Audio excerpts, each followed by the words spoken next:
லைஃப்ல நீங்க உங்களை முழுசா நம்பினாதான் ஒரு செயலை எடுத்து செய்ய முடியும் இல்லையா? யாரை பற்றியும் யோசிக்காதீங்க. இதுதான் நான் சொல்ல விரும்புகிறேன். ரொம்ப தேங்க்யூ.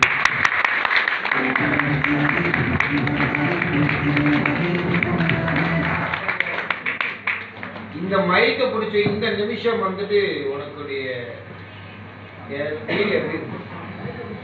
நம்மளால 4 பேருக்கு ஏதாவது சொல்ல முடியுமான்னு யோசிச்சேன். நீங்க கொடுத்தோம் ரொம்ப சந்தோஷமா இருந்துச்சு. ரொம்ப தேங்க்யூ.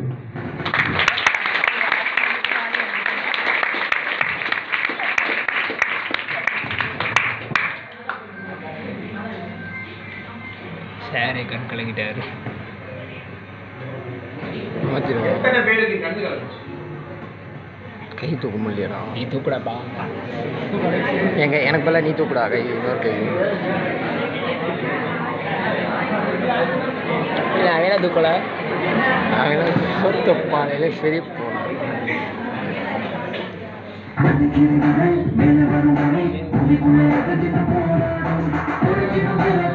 அழுதுடக்கூடாதுன்றதுனால ஒரு சில நிமிடங்கள் வந்துட்டு கண்ணை நெருக்கிது.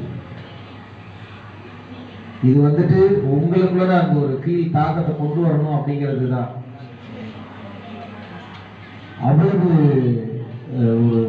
ஒரு கஷ்டங்களை வந்துட்டு அனுபவிச்சுட்டு இருக்கிறாங்க. அண்ட் வேற யாரு வேலை பார்த்து படிக்கிறதுப்பா? நீ இப்படி பண்ணு தம்பி, இப்படி பண்ணு தம்பி அப்படின்னு எங்கள் அம்மா என்கரேஜ் பண்ணிக்கிட்டே இருப்பாங்க. ஏன்னா அப்பா இல்லாதனால 10 வருஷமா ரொம்ப கஷ்டம். நம்ம அடுத்து என்ன பண்ண போகிறோம் அப்படின்னு யோசிச்சிருக்கும் போது எங்கள் அம்மா தான் ஃபுல் சப்போர்ட்டு எனக்கு. ஒரு நாளும் கால் பண்ணி தைரியம் சொல்லிக்கிட்டே இருப்பாங்க. இப்படி இருக்கணும் தம்பி, அப்போ இருக்கணும், பொண்ணுங்களை எப்படி மதிக்கணும், பொண்ணுங்களை எப்படி பார்க்கணும், அவங்கள்ட்ட எப்படி பேசணும், எல்லாமே சொல்லி கொடுப்பாங்க. எல்லாருமே நான் எங்கள் அம்மா மாதிரியும் எங்கள் தங்கச்சி கூட இருந்த அக்கா மாதிரி அப்படி தான் பார்த்துட்டு இருக்கிறேன்.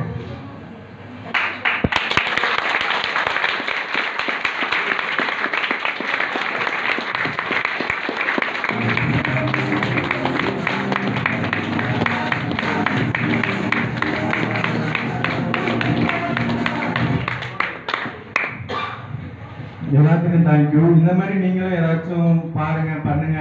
உங்க லைஃபுக்கு என்ன தேவை உங்களை முதல்ல பாருங்க, உங்களுக்குள்ள என்கரேஜ் பண்ணுங்க. உங்களை முதல்ல பார்த்தாதான் உங்களுக்கு உங்களை பத்தி தெரியும். கன்ஃபார்மா யாரை பத்தியும் யோசிக்க, யாரை பத்தியுமே திங்க் பண்ணவே பண்ணாதீங்க. உங்க லைஃப்ல நீங்க உங்களை முழுசா நம்ப